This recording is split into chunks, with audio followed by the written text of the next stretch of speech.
warahmatullahi wabarakatuh. Perkenalkan, nama saya Tritunggal Dewi. Saya dari Universitas Muhammadiyah Profesor Dr. Hamka, Fakultas Keguruan dan Ilmu Pendidikan, Prodi Pendidikan Guru Pendidikan Anak Usia Dini semester 4. Baiklah, sebelum saya menyampaikan laporan tentang pelatihan lapangan Persekolah 1, saya akan menyampaikan sedikit tentang profil UHAMKA. UHAMKA adalah universitas utama yang menghasilkan lulusan unggul baik dalam kecerdasan spiritual, intelektual, emosional, dan ilmu sosial dengan berlandaskan Al-Islam dan Muhammadiyah, baik dalam segala aspek kehidupan. Saya sangat merasa bangga berkuliah di UHAMKA dan menjadi mahasiswa UHAMKA. Rasa bangga menjadi mahasiswa PG PAUD. Karena apa? Di kepaudan kita diajarkan tentang berbagai macam ilmu pendidikan yang sangat mengesankan dan sangat mendidik. Dosen pembimbing yang mengajarkan kita tentang ilmu-ilmu tersebut adalah dosen yang profesional dan berkualitas. Oleh karena itu, di UHAMKA akan menghasilkan lulusan yang unggul dan profesional. Baiklah, selanjutnya saya akan menyampaikan pelaporan lapangan Persekolah 1. Laporan yang saya sampaikan ini berbentuk video. Oleh karena itu, teman-teman selamat menyaksikan. Saya dan pendidikan saya sarjana ekonomi. Baiklah Bu, selanjutnya saya dan teman-teman juga akan memperkenalkan diri kami masing-masing. Perkenalkan, nama saya Tritunggal Dewi. Saya dari Universitas Muhammadiyah Profesor Dr. Hamka, Fakultas Keguruan dan Ilmu Pendidikan, Prodi Pendidikan Guru Pendidikan Anak Usia Dini. Perkenalkan, nama saya Aditika Tazaro dari Universitas Muhammadiyah Prof. Dr. Hamka, Fakultas Perguruan dan Ilmu Pendidikan. Nama saya Ernia Dwi Astuti, saya dari Universitas Muhammadiyah Prof. Dr. Hamka, Fakultas Keguruan dan Ilmu Pendidikan. Nama saya Luciana Noviana dari Universitas Muhammadiyah Profesor Dr. Hamka, Fakultas Keguruan dan Ilmu Pendidikan. Saya akan menyampaikan sedikit tentang profil UHAMKA. UHAMKA adalah universitas utama yang menghasilkan lulusan unggul dalam kecerdasan spiritual, intelektual, emosional, dan sosial dengan berlandaskan nilai Al-Islam dan kemuhammadiyahan di dalam segala aspek kehidupan. Baik Bu, di wawancara ini saya akan menyampaikan tujuan dari PLP1 tersebut, di mana tujuan ini terbagi menjadi dua tujuan, yaitu tujuan utama dan tujuan khusus, di mana tujuan umum ini membentuk mahasiswa praktikan menjadi calon tenaga pendidikan yang profesional sesuai dengan prinsip-prinsip pendidikan berdasarkan kompetensi. Selanjutnya, tujuan khusus yaitu memperoleh pengalaman langsung yang berkait dengan proses pembelajaran, yakni proses interaksi peserta didik dan pendidik dan sumber belajar. Untuk hari ini Bu, kita membahas poin 1 dan 3, karena poin 2 kita meminta lampirannya kepada Ibu. Untuk yang poin pertama itu tentang kultur sekolah atau karakteristik umum peserta didik. Apa sih yang menjadi ciri khas TK Islam Nur Umi ini menurut Ibu? Iya, karena kita TK Islam, jadi kita ciri khasnya betul berbasis Islam. Jadi pengajaran Islamnya kita dari metode dengan edukasi Iqra, pembelajarannya juga dengan bercerita tentang tentang agama Islam, tentang nabi-nabi serta sahabatnya, dengan tujuan mencetak generasi smart ya. Smart di sini maksudnya sehat, mandiri, aktif, rajin, dan takwa. Baik Bu, selanjutnya dukungan apa yang Ibu berikan dalam menciptakan dan mengembangkan kultur positif yang ada dalam setiap kegiatan sekolah? Kita mengadakan Zoom, serta pemberian motivasi dan support dalam kegiatan Zoom. Juga walaupun memang misalnya untuk anak-anak biasanya kita adain lomba. Lalu, bagaimana cara Ibu menerapkan kultur sekolah kepada anak dengan karakteristik? Oke, karena anak-anak sendiri pun karakternya mereka berbeda ya masing-masing. Kita biasanya dengan bercerita dan bermain peran.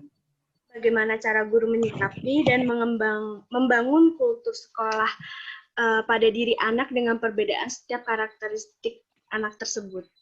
Nah, itu kita buat game biasanya pada saat Zoom. Jadi pada saat Zoom, ya mereka tebak gambar.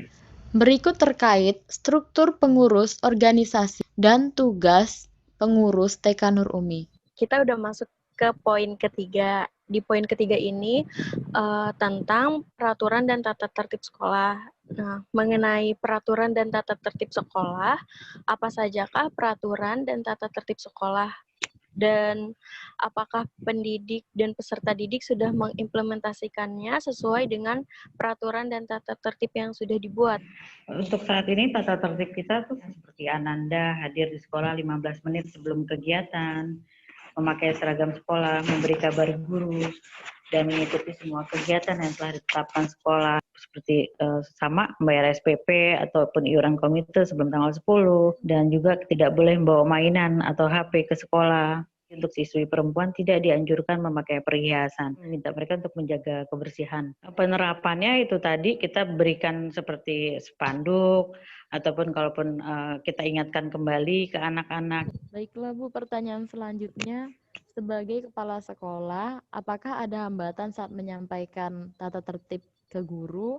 Dan adakah kendala dalam menjalani tata tertib yang ada? Kalau hambatan sih pastinya ada. Yang pasti kita juga maklumin ya karena manusia dan juga antar guru kita harus menjalin hubungan baik. Jadi biasanya kalaupun mereka melakukan kesalahan kita tegur aja, tapi dengan baik-baik ya, tidak di depan orang banyak. Sebagai kepala sekolah, dalam menanamkan peraturan dan tata tertib sekolah pada semua warga sekolah itu bagaimana, Bu? Yang pasti saya mencontohkan juga, memberikan contoh ke mereka gitu kan. Baiklah Bu, selanjutnya kan selama pandemi ini kan Bu tidak bisa bertemu tatap muka di sekolah ya Bu. Lalu apakah ada perubahan dalam peraturan dan tata tertib sekolah selama masa pandemi ini? Untuk perubahan tata tertib seperti nggak ada, hanya yang penambahan ada ya. Yang pastinya untuk di sini misalnya untuk melakukan pembayaran mereka via transfer bank ke yayasan, dan juga kalaupun mereka mau ke sekolah biasanya kan ada tuh via Zoom atau tidak terkendala ya karena sinyal atau apa, mereka itu datang ke sekolah misalnya mau diskusi dengan gurunya itu tetap dengan protokol kesehatan. Selanjutnya Bu, selama pandemi ini kan belajar via daring. Lalu apakah tata tertib dan peraturan sekolah itu masih dijalankan Bu oleh kepala sekolah maupun guru? Masih, dan itu harus karena mereka melakukan online-nya di sekolah. Kita berikan wifi untuk selama mereka melakukan Zoom. Ya Bu, baik. Untuk poin 4, yaitu kegiatan-kegiatan seremonial formal di sekolah, misalnya upacara bendera, rapat, dan atau briefing. Nah, pertanyaannya Bu, kegiatan-kegiatan apa sajakah yang termasuk seremonial formal yang diberlakukan di sekolah Ibu? Ya, yang untuk saat ini berjalan itu biasanya upacara bendera tiap hari Senin. Ada rapat komite ayah bunda. Selain itu kita ada kegiatan seminar parenting. Tapi untuk saat pandemi ya sampai saat ini kita biasanya melakukan via Zoom. Bagaimana sistem pelaksanaan kegiatan seremonial formal di PAUD ini, Bu?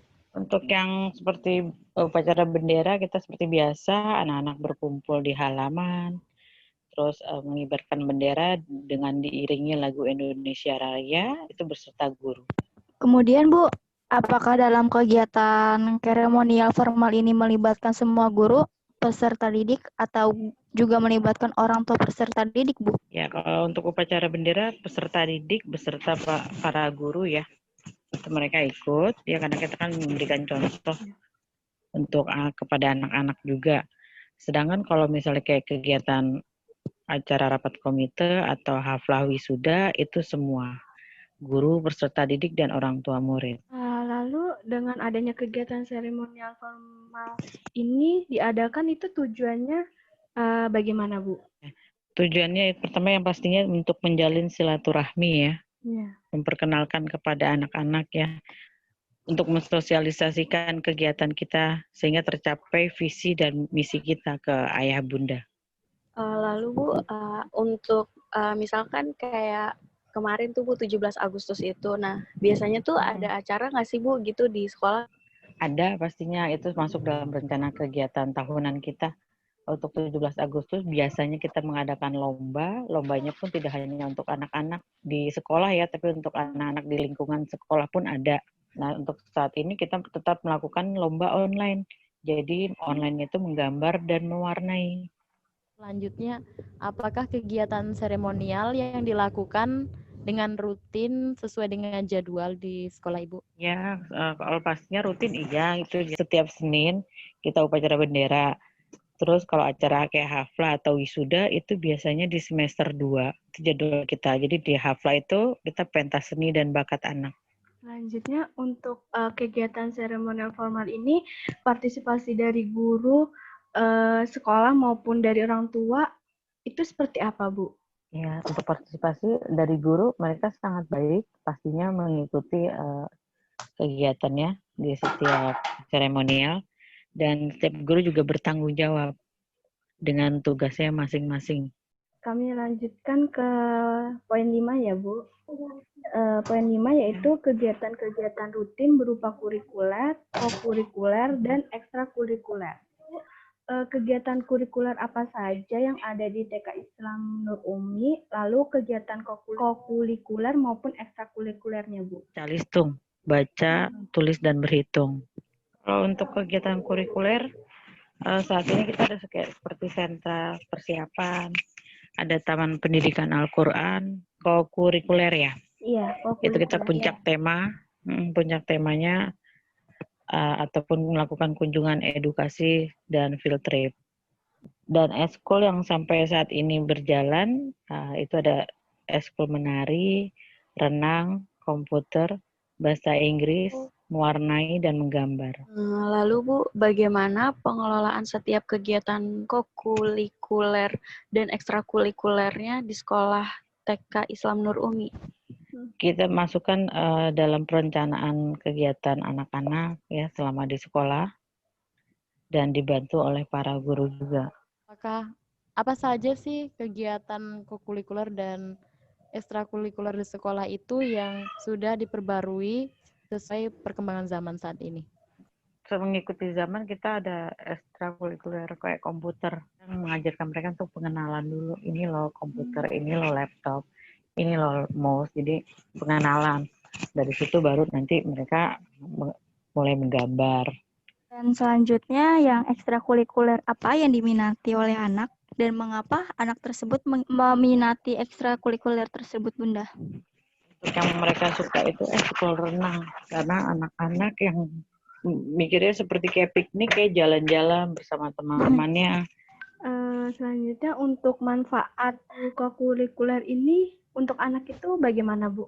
Ya, manfaatnya pastinya menambah ilmu pengetahuan ke mereka serta pengalaman mereka. Jadi kokurikuler ya. Iya. Itu untuk penguatan di setiap temanya. Selanjutnya, Bu, apakah anak-anak dan orang tua menerima dengan antusias ekstrakurikuler dan kokurikuler yang diselenggarakan pihak sekolah? Ya, mereka sangat antusias, yang terutama tadi untuk renang ya, dan sama belajar bahasa Inggris. Apabila tetap dilaksanakan, maka seperti apa pemberian materi ekstrakurikuler kepada peserta didik agar anak tidak mudah bosan? Pemberian materi eskul ke peserta didik itu kita dengan bernyanyi, ya, salah satunya bercerita dengan boneka, itu mereka paling senang sekali. Jadi selama masa pandemi ini anak hanya menerima berupa materi seperti itu kegiatan kurikulernya, Bu? Iya, materi via Zoom dan juga pemberian tugas. Jadi bisa diambil di sekolah. Kita sudah selesai untuk wawancaranya dan terima kasih Ibu sudah bersedia dan memberikan waktu kami untuk pelaksanaan PLP 1 ini. Mohon maaf ya Bu Ya, bila ada sama-sama. kata-kata yang tidak berkenan dan mohon maaf merepotkan Terima Ibu dan kasih. mengganggu waktu Ibu. Terima Terima kasih Bu. kasih, Bu. Ya, Assalamualaikum. Waalaikumsalam. Waalaikumsalam.